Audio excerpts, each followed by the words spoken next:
السلام علیکم ورحمۃ اللہ وبرکاتہ۔ الحمد للہ رب العالمین والصلاة والسلام علی رسولہ محمد وآلہ واصحابہ اجمعین، اما بعد۔ اعوذ باللہ من الشیطان الرجیم، بسم اللہ الرحمن الرحیم۔ اقرأ باسم ربک الذی خلق، خلق الانسان من علق، اقرأ وربک الاکرم الذي علم بالقلم، علم الإنسان ما لم يعلم۔ وقال النبي صلى الله عليه وسلم خيركم من تعلم القرآن وعلمه، رواه البخاری۔ محترم ناظرین، ہماری اس یوٹیوب چینل میں جس کتاب کو پڑھائی جائے گی وہ ہے امین النحو، جو آج سے تقریباً 48 سال پہلے سن 1972 میں بنارس کے اندر یہ کتاب لکھی گئی ہے، اور جامعہ سلفیہ بنارس کے ایک بڑے استاذ مولانا ابو عبیدہ عبد المعید البنارسی رحمہ اللہ نے اس کتاب کو لکھا۔ یہ کتاب نحو کی انتہائی عظیم اور مختصر اور بہت جامع کتاب مانی جاتی ہے۔ کتاب شروع کرنے سے پہلے کچھ باتیں نحو کے تعلق سے آپ جان لیں۔ سب سے پہلی بات یہ ہے کہ عربی گرامر کے 2 حصے ہیں، ایک حصہ نحو کہلاتا ہے اور دوسرا حصہ صرف کہلاتا ہے۔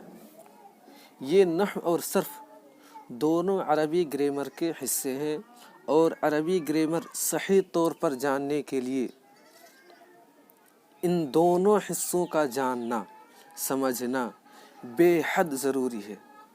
نحو کو بھی جاننا ضروری ہے اور صرف کو بھی جاننا ضروری ہے۔ تو آئیے پہلے ہم نحو کی تعریف کو دیکھ لیتے ہیں کہ آیا نحو کی تعریف کیا ہے، نحو کہتے کسے ہیں۔ نحو ایسے علم کو کہتے ہیں جس سے اسم، فعل، حرف کو ایک دوسرے سے ملا کر جملہ بنانے کا طریقہ اور ان کے آخر کی حالت معلوم ہو۔ جس سے اسم، فعل، حرف کو ایک دوسرے سے ملا کر جملہ بنانے کا طریقہ اور ان کے آخر کی حالت معلوم ہو، یعنی آخر کا اعراب معلوم ہو، آخر میں ضمہ آئے گا، کسرہ آئے گا، فتح آئے گا، کیا آئے گا، تو وہ ہم کو معلوم ہو۔ اس لیے ہم لوگ فن نحو کو پڑھتے ہیں۔ نحو اور صرف کی اہمیت کیا ہے اور اس کی ضرورت کیا ہے، اور طالب علم کی زندگی میں یا عربی سیکھنے والے کی زندگی میں اس زبان کی کتنی اہمیت ہے، اس کا اندازہ آپ مختلف اقوال سے لگا سکتے ہیں۔ ایک مشہور مقولہ ہے، الصرف ام العلوم والنحو ابوها، الصرف ام العلوم والنحو ابوها، کہ صرف علوم کی ماں ہے، یعنی علم صرف علوم کی ماں ہے اور علم نحو علوم کا باپ ہے۔ اسی طریقے سے ایک اور مقولہ ہے، النحو فی الکلام کالملح فی الطعام، یعنی کلام میں، بات چیت کرنے میں، گفتگو کرنے میں علم نحو کی وہی حیثیت و اہمیت ہے جو کھانے میں نمک کی ہے، کہ اگر کھانے میں نمک مناسب مقدار میں نہ ہو تو قیمتی سے قیمتی کھانا بے مزہ اور بیکار ہو جاتا ہے۔ اسی طریقے سے بہت سارے مقولے اور بہت سارے محاورے نحو اور صرف کے تعلق سے علماء کے درمیان مشہور ہیں، جس سے نحو کی اہمیت اور نحو کا مقام ظاہر ہوتا ہے۔ اسی طریقے سے ایک اور بات جو آپ کے علم میں ہونی چاہیے وہ یہ ہے کہ علم نحو کا ایک نام علم الاعراب بھی ہے۔ جی ہاں، علم الاعراب، کیونکہ نحو کی بہت بڑی خصوصیت یہ ہے، اس فن کے اندر اعراب سے بحث کی جاتی ہے، اعرابی نظام۔ اعراب کا جو نظام نحو کے اندر یا عربی گرامر میں ہے، وہ دنیا کے کسی بھی زبان میں اور کسی بھی زبان کے گرامر میں نہیں ہے۔ یہ اعرابی نظام جو ہے، اس کی مثال دنیا کی کسی بھی زبان میں نہیں ملتی، صرف اور صرف عربی میں یہ اعراب کا نظام اتنا مضبوط ہے کہ اس سے آدمی رفع، ضمہ، کسرہ، سکون، ان ساری چیزوں کی وجہ سے آدمی بہت سارے معانی بڑی آسانی سے سمجھ لیتا ہے۔ ان ساری چیزوں کی وجہ سے مطلب نحو اور صرف کے قواعد کی وجہ سے آدمی بہت سارے معانی بڑی آسانی سے سمجھ لیتا ہے۔ عوامل کے آنے سے الفاظ کے اندر، کلمات کے اندر کیا تبدیلیاں آتی ہیں اور عوامل کیا کیا عمل کرتے ہیں، یہ تمام چیزیں فن نحو میں ان تمام چیزوں کے بارے میں آگے دھیرے دھیرے بحث کریں گے انشاءاللہ۔ ناظرین، فن نحو کو یا عربی گرامر کو ہم کیوں پڑھتے ہیں، کیوں سیکھتے ہیں، کیوں پڑھاتے ہیں، پڑھنے کا فائدہ کیا ہے، مقصد کیا ہے؟ تو ہم لوگ فن نحو یعنی عربی گرامر اس لیے پڑھتے ہیں تاکہ ہم عربی بولتے ہوئے اعراب کی غلطیوں سے بچ سکے، اعراب کی غلطیاں ہم سے نہ ہوں، کیونکہ اعراب کے بدلنے سے معنی کچھ کا کچھ ہو جاتا ہے، اعراب کے بدلنے سے معنی اور مطلب بہت الٹا بھی ہو جاتا ہے۔ تو ہم اس لیے پڑھتے ہیں عربی گرامر یعنی نحو۔ خاص طور پر میں ابھی نحو کی بات کر رہا ہوں کیونکہ امین النحو مجھے پڑھانا ہے۔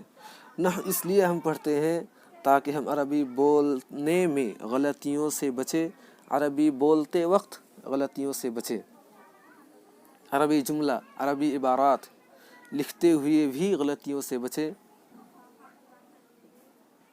اور ایک بات، جب کہیں عربی لکھی ہوئی ہو، عربی جملہ، عربی عبارات لکھی ہوئی ہو تو اس کو پڑھتے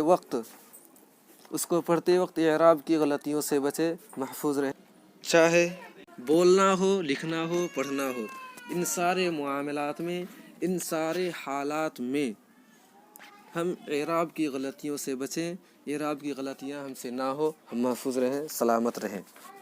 اس لیے ہم لوگ فن نحو کو پڑھتے ہیں، عربی گرامر کو پڑھتے ہیں۔ چلیے اب ہم کتاب کی شروعات کرتے ہیں ان چند اور مختصر بات کے بعد۔ الحمدللہ رب العالمین والصلاة والسلام علی رسولہ محمد وآلہ واصحابہ اجمعین، اما بعد۔ محترم ناظرین، اس چھوٹے سے خطبے کے بعد مؤلف رحمہ اللہ لکھتے ہیں کہ جاننا چاہیے کہ آدمی کے منہ سے جو بولی نکلتی ہے اس کو لفظ کہتے ہیں۔ سب سے پہلے مصنف نے اس کتاب کے اندر، امین النحو کے اندر، سب سے پہلے لفظ کی مصنف نے تعریف کی، اور اس تعریف کے اندر دو چیزوں پر آپ کی نظر رہے۔ پہلی چیز یہ ہے کہ تعریف میں آدمی کا لفظ آیا ہے۔ جاننا چاہیے کہ آدمی کے منہ سے جو بولی نکلتی ہے، آدمی سے مراد صرف مرد نہیں ہے بلکہ آدم زاد، آدم کی اولاد، آدم کی نسل، مرد، عورت، بچہ، بچی، بوڑھا، جوان، تمام عمر کے انسان مراد ہیں۔ اگر یہاں آدمی کے بجائے انسان کہہ دیا جائے تب بھی بات ہو جائے گی۔ جاننا چاہیے کہ انسان کے منہ سے جو بولی نکلتی ہے اس کو لفظ کہتے ہیں۔ پہلی چیز جو غور کرنے کی ہے وہ ہے آدمی والا لفظ، یعنی جانور کے منہ سے جو بولی نکلتی ہے اس کو لفظ نہیں کہتے ہیں، جانور جو بولی بولتا ہے اس کو لفظ نہیں کہتے ہیں، صرف انسان جو بولی بولتا ہے وہ بھی منہ سے، یعنی انسان جو بھی بولی اپنے منہ سے بولے گا صرف اسی کو لفظ کہیں گے۔ باقی انسان اور جو آوازیں اپنی تالیاں بجاتا ہے، چٹکیاں بجاتا ہے، تو ان سب کو بولی نہیں کہا جائے گا، ان سب کو آواز کہا جائے گا۔ اسی طریقے سے جانور ہو گئے، چرندے، پرندے، درندے، ان سب کی بولی کو ہم آواز کہیں گے، لفظ نہیں کہیں گے۔ صرف انسان کے منہ سے جو بولی نکلے گی صرف اسی کو لفظ کہیں گے۔ اس کے علاوہ جنات کی بولی کو بھی لفظ کہا جا سکتا ہے۔ آواز اور لفظ میں فرق اتنا ہے کہ لفظ جو ہے وہ صرف انسان اپنی منہ سے ادا کرتا ہے، اور آواز بہت طرح کی ہوتی ہے۔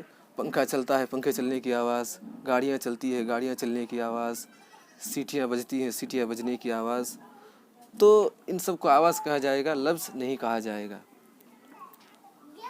اب آگے مصنف